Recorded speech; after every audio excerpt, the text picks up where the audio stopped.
საღამომშვიდობის მეგობრებო, აი ჩემს უკან ხედავთ მაიაკოვსკის ძეგლს. და ეს ძეგლი აქ არ უნდა იყოს.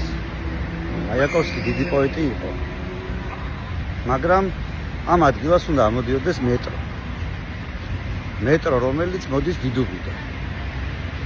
შემდეგ აგრძელებს აი ლუბლიანის ბოლოში რო საავადმყოფოებია, აი იქ ამოდის მეორე გაჩერება. აი მესამე გაჩერება ამოდის დიდ დიღომში. და მეოთხეც პრინციპში დიდი დიღმის ბოლოში. აი ეს იქნებოდა მოძრაობის განტვირთვის რეალური გეგმა თბილისში, თუ გვინდა რომ რაღაცნაირად საცოვები არ იყოს.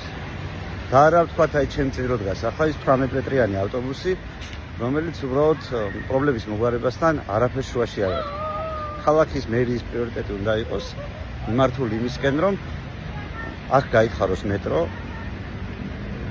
გაკეთდეს რამდენიმე სადგური, რომ დიდუბის მეტრო, დიღმის მასივი და დიდი დიღომი მეტროთი დაუკავშირდეს ერთმანეთს.